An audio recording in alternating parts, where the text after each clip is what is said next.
It's the Brad and John Show. It is the Brad and John Show. Today's date is December 8th. It is a Monday. TGIM, as Sam Walton used to say. Thank God it's Monday. The weekend's over. Thank God the weekend's over. And John, I didn't do it in the A block, but once again, I'm going to ring my Salvation Army bell and advise all you people to put some money in the kettle because they do lots of good things. My dad always told me, don't ever give money to the American Red Cross. You're going to give money, give it to the Salvation Army. So how's that, John? Saw Red Cross bell ringers at my local Deerbergs, Brad. I saw them on Friday. I thought of you. So I parked near the other entrance so I wouldn't have to walk to the old codger that was ringing the bell. John, there are no Red Cross bell ringers. They're Salvation Army bell ringers. Salvation Army, whatever. They're all the same, aren't they, Brad? No. Aren't they the exact same thing? Hold it. The roof just shook. Dad? Yeah, I can't believe you said that either. Yeah, I'm sorry. Yeah, I know. And from way down below, I'm sure your mom has a commentary too. She does. Okay, what do we do with this part of the show, John? It's time for Brad's Top 3. It's time for Brad's Top 3. Man, you get better at that every time. You were you. exactly on pitch that time. At least it sounded that way to me. Ladies, It's time for Brad's Top. one more time. It's number 3. You know what? Before I do number 3, I have to mention that Mike Otten sent me an interesting thing about the Wendy Norwald thing. I mentioned that the dress had holes in it, and she says, dress with no holes, it would be something like a blanket. A dress with one hole would be called a poncho. So, That's a great correction, Mike. Info Dude strikes again. Okay. Now, Brad, it's a little bit different than your clothes because sometimes you wear a getup that's got a hole in it, but that's completely different. Yeah. Okay, number 3. Have you read this bizarre story about Rosie O'Donnell? Have you read this crazy story? No. What'd she do now? They're talking about her friends are trying to do an intervention with her because all she does is think about Trump. All she does is think about Trump. Matter of fact, and to the point where the headline of the story is, let me bring it up here. I'm thinking to myself, this is like, remember when she got so upset, her along with Ellen DeGeneres. Did Ellen move to, Rosie moved to Ireland. Did Ellen move to Ireland as well, too? Aren't they both like I'm not sure where in the Ellen UK? moved, but she's moving back, right? What's her name? Who's the lesbian? Well, they're both lesbians. Who's the skinny? Ellen. Ellen's moving back, though, right? I don't know. No. Okay, here's the headline. Rosie O'Donnell's Trump obsession continues unabated from Ireland as friends beg her to disconnect. Her friends are saying.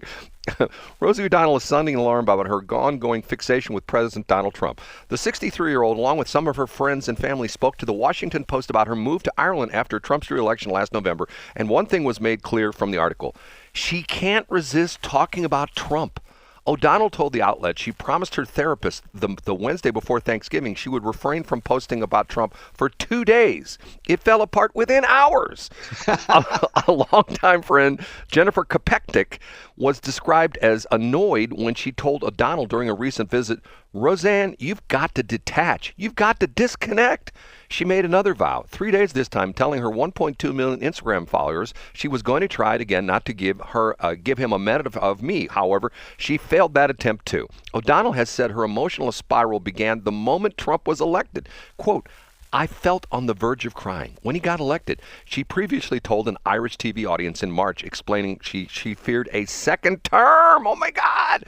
The former talk show host said her concerns were personal. A lesbian mother of 5 with her youngest 12-year-old Clay identifying as non-binary and diagnosed with autism, O'Donnell feared what she saw as Trump-era hostility toward LGBTQ Americans and the potential gutting of federal support for special education programs. The article goes on. She is just obsessed.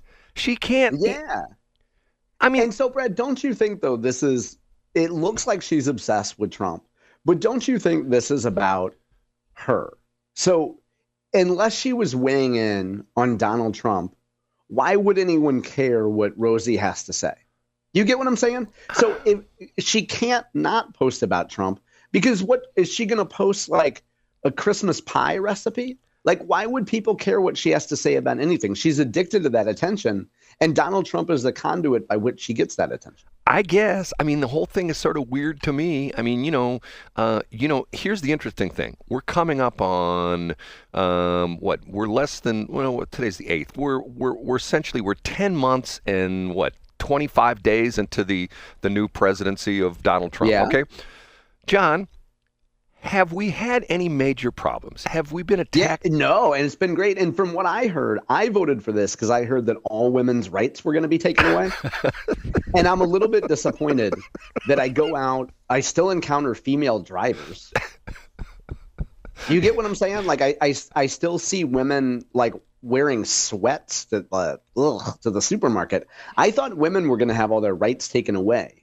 So I don't know what Trump has been doing, but I heard that this was just going to be a white Christian nation. That's what. So I'm flummoxed by the fact that everything still seems to be status quo. I have friends who voted for Joe Biden and voted for Kamala Harris. And the one friend, I said to this particular person, I said, don't you think things are better now than they were under Biden? And this particular person went off me, no, they're worse than with Biden. I'm going, okay, whatever. Yeah, it just depends on your perspective, Brad. The point is Rosie, I think, just because for many decades she hasn't had a central male character in her life, she hasn't had that male energy to butt up against. She can't she claims that she's attracted to women or whatever, but like, she needs male energy. She needs male boundaries to butt up against, which explains why she's obsessed with Trump.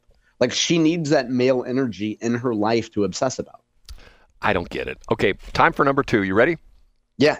It's time for Brad's number 2. It's time for Brad's number 2. Okay, John, I am going to present my case to Judge John Combest.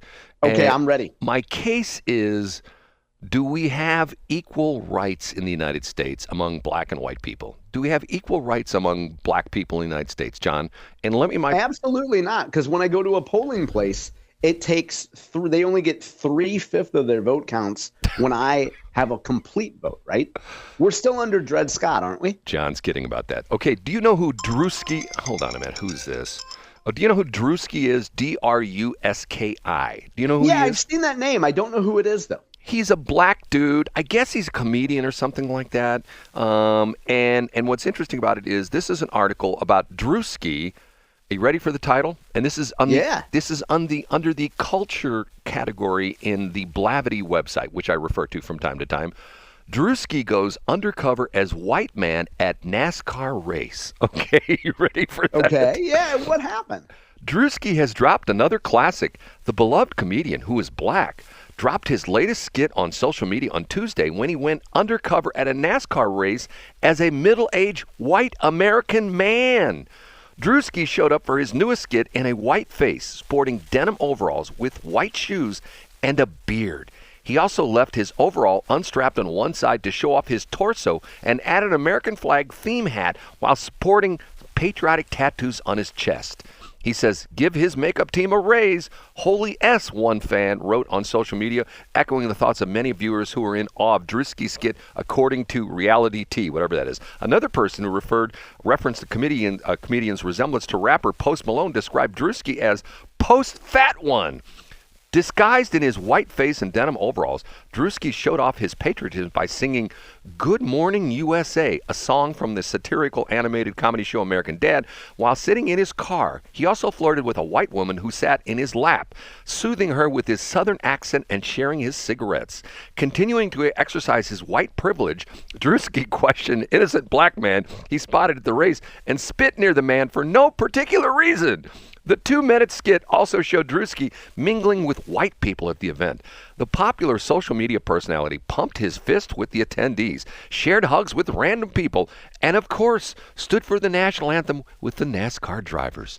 John, do you have any problems with that story? Is there anything in your mind that's problematic with that story? Yeah, well, are people is it funny because he's black, dressed up is he making white stereotypes like I'm going to spit on the ground? Was he talking in like a Southern dialect? Oh, yeah. He's talking like a Southern boy. So, and so it's just a comedy bit, right? Yes, but what happens to people in comedy bits who use white dudes who use blackface. Right. So you point out your constant Tony Colombo flip test. What if a white guy went in blackface and acted black at a rap concert? He'd be thrown out if he was excoriated at bare minimum. He would, if he were a public figure, he would be asked to not be a public figure. He would be asked to leave the country. He would be asked to move to Afghanistan or something like that. Yeah. So when you noticed this, are quote unquote people outraged about this, or do they think it's funny, or like what's the reaction to it? Well, see, here's the interesting thing. For the most part, I'll speak as a white dude, and you can speak as a white dude. I could care less.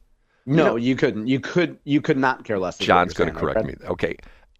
To me, it's like, so who cares? Okay, who cares? And I get it. I mean, it's probably funny. I mean, if he's a funny guy, I'm sure it's funny. Right. It's a funny bit. But once again, take the flip side of that, like you say, the Tony Colombo flip test. The flip side of that is that if you took, like, let's say a very, very popular comedian nowadays, Nate Bargatze, isn't that the guy's name from? Yeah, or Andrew Schultz. Let's do Andrew Schultz. And you put him in blackface and you took him to a rap concert and he acted like a stereotypical black guy, there would be outrage and he would be canceled. Right, exactly. Okay, we ready for number 3? Yeah, let's do it. Oh, excuse me, number 1. I'm going the other way. Okay, and this is a good one. You ready? I'm ready. And now, big finish, Brad's number. John, what's interesting about my number 1 today is it's sort of a recycled number 1, but it's an interesting recycling of a previous number 1. It was a week and a half ago, we talked about this on this very radio show, and we talked about one Judge Matthew Thornhill. Remember the Matthew Thornhill? Oh, yeah. For folks who don't know, why was there controversy, Brad? Matthew Thornhill was disciplined, I guess, by the Missouri Supreme Court, I believe it was. Because, yeah, I think they oversee judges and attorneys. Right, because of the fact that he turned his courtroom into a Elvis kind of courtroom where you had to, and he dressed as Elvis and he'd play Elvis music and the whole bit. And essentially, they reprimanded him. He got a 6-month unpaid vacation. I think he's still on that right now.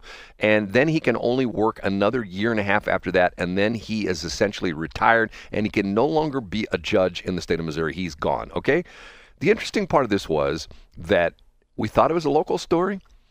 It's become a national story. And what's sort of interesting about this is over the weekend, first off, before I talk about what happened over the weekend, on this very radio station, we have national talk shows after John and I get off the air. At 8 o'clock, it's Armstrong and Getty.